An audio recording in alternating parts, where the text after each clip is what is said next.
Hello students.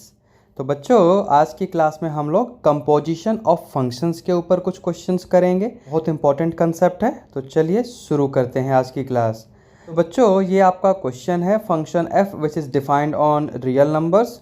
Given है sin x F x का value. फिर फंक्शन g है, वो भी रियल नंबर पे डिफाइंड है, जिसका वैल्यू एक्स स्क्वायर है, आपको दिख रहा है। आपको गॉफ एंड फॉग फाइंड करना है। तो बच्चों देखो, यहाँ पर हम किस तरीके से काम करेंगे। सबसे पहले मैं आपको गॉफ निकाल के दिखाता हूँ। तो गॉफ, ठीक है। अब फंक्शन f है, लास्ट में GOF, f लास्ट में है, जिसका वेरिएबल x है, तो गॉफ x बनेगा। जिसको फर्दर हम क्या लिखते हैं, ध्यान से देखना, g ऑफ fx, ठीक है ना। गॉफ x का मतलब g ऑफ fx। मैंने इसे कैसे पढ़ा, मैं यहाँ पर साइड में लिख के बताता हूँ। इसे पढ़ते हैं g ऑफ fx, ठीक है बच्चों। अब देखिए, आपका जो फंक्शन gx है उसके अंदर इनपुट अब fx हो गया है। मैं थोड़ा सा आपको ब्रीफ कर देता हूँ। प्रीवियस क्लास में आपने 10th क्लास में 9th क्लास में पॉलिनोमियल्स पढ़े हुए हैं बच्चों। तो आपको याद हो, सपोज मगर मैं कोई पॉलिनोमियल ले लेता हूँ px, जिसका वैल्यू 3x-1।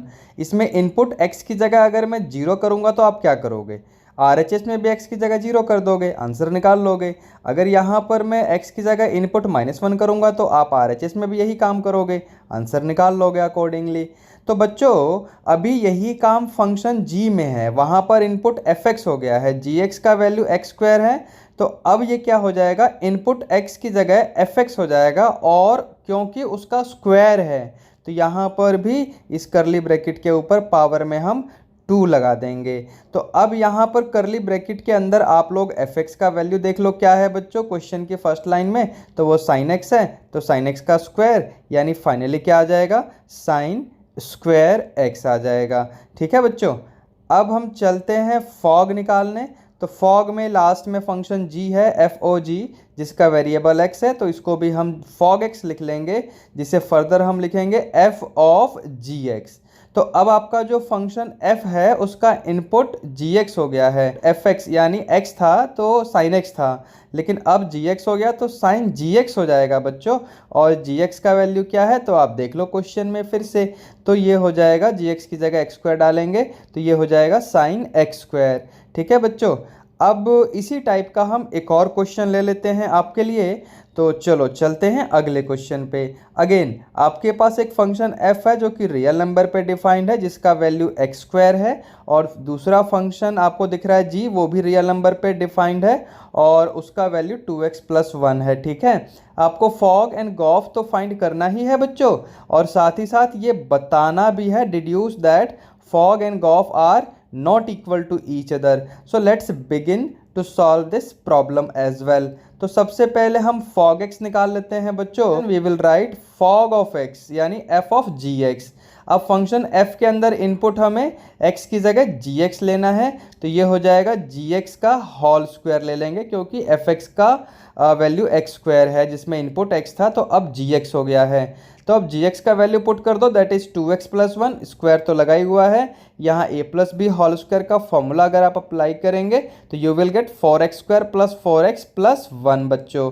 ठीक है। अब इसके बाद हम चलते हैं गॉफ x निकाल लेते हैं बच्चों, तो जिसे हम लिख सकते हैं g ऑफ fx। ठीक है। तो फंक्शन g में इनपुट x की जगह अब आपको इनपुट करना है fx, तो ये हो जाएगा 2 टाइम्स ऑफ द इनपुट, यानी 2 times of fx, 2 times of fx +1। ठीक है। और इसके बाद हम क्या करेंगे, fx की जगह x स्क्वायर है तो 2x² + 1। तो यहाँ से जो भी रिजल्ट आपको मिला फॉग x का और गॉफ x का, तो क्लियरली आप ये देख सकते हैं कि they are not equal to each other, यानी fog is not equal to gof. ठीक है बच्चों। अब चलते हैं एक अगले क्वेश्चन के ऊपर, थोड़ा टिपिकल सा है, देखते हैं जरा।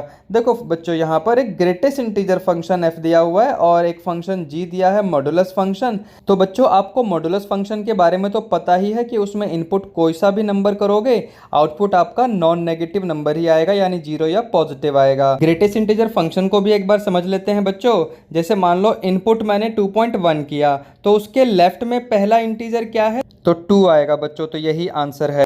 अब अगर इनपुट मैंने मान लो किया -1.3, तो नंबर लाइन पे इस नंबर के लेफ्ट में कौन सा इंटीजर आएगा, तो -2, तो यही आपका आंसर आ जाएगा बच्चों।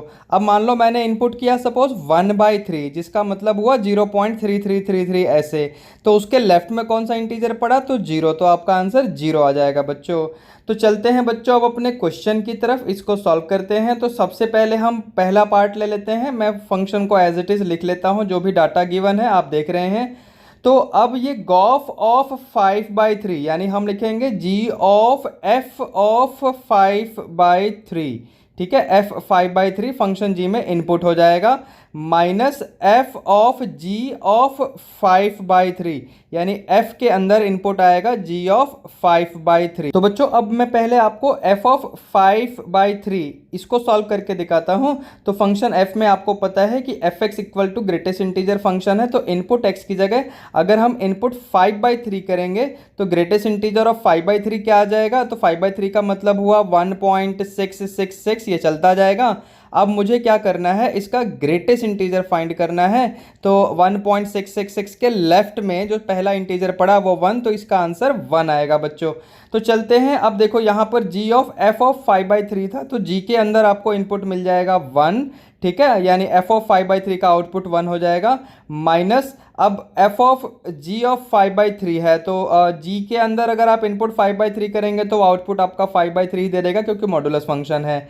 अब g1 का मतलब as it is mod of 1 हुआ तो 1 रहेगा, माइनस f के अंदर इनपुट 5/3 करेंगे तो ग्रेटेस्ट इंटीजर ऑफ 5/3 हमने अभी सॉल्व किया, सो 1 - 1 यानी आपका आंसर 0 आ गया बच्चों, ठीक है ना। अब चलते हैं इस क्वेश्चन के बी पार्ट की तरफ। हम डाटा को एज इट इज एक बार कॉपी कर लेते हैं और देखते हैं कि क्या होगा। तो ये बनेगा आपका g ऑफ f ऑफ -5/3, ठीक है, यानी फंक्शन f में इनपुट अब आएगा -5/3 और ये पूरा g फंक्शन का इनपुट बनेगा।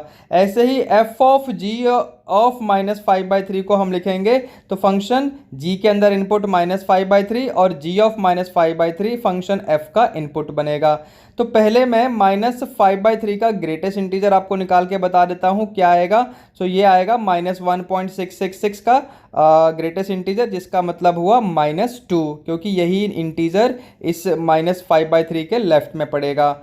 तो बच्चों अब यहाँ से अगर मैं g ऑफ f ऑफ -5/3 जिसका वैल्यू -2 था, तो g ऑफ -2 हो जाएगा ये, और फिर फंक्शन g के अंदर -5/3 डालेंगे तो वो आपका 5/3 यानी पॉजिटिव आउटपुट दे देगा, क्योंकि मॉडुलस है। अब g ऑफ -2 का मतलब हो गया 2, ठीक है ना, -2 का मॉडुलस, और f ऑफ 5/3 हमने अभी पिछले क्वेश्चन में कैलकुलेट किया था, तो वो 1 आएगा, तो 2 - 1 यानी आपका आंसर 1 आ गया बच्चों। अब इसके बाद चलते हैं आपके लास्ट पार्ट के ऊपर। ये डाटा हमने लिखा, ऐसे क्वेश्चन एक्चुअली 11th में भी थे। तो ये बनेगा f of -1 plus twice g of -1। अब फंक्शन f में इनपुट अगर आप -1 करेंगे तो वो इंटीजर है, आपको आउटपुट सेम दे देगा, और फंक्शन g में अगर आप -1 इनपुट करेंगे तो वो हो जाएगा -1 का मॉडुलस यानी +1। अब आप कैलकुलेट कर लो, आपका आंसर 1 आ जाएगा। तो आप लोग समझ गए ना बच्चों। Hey there, if you enjoyed this video and want to hear from me again, be sure to hit that subscribe button before you go. Meet you in the next video. Till then, be good.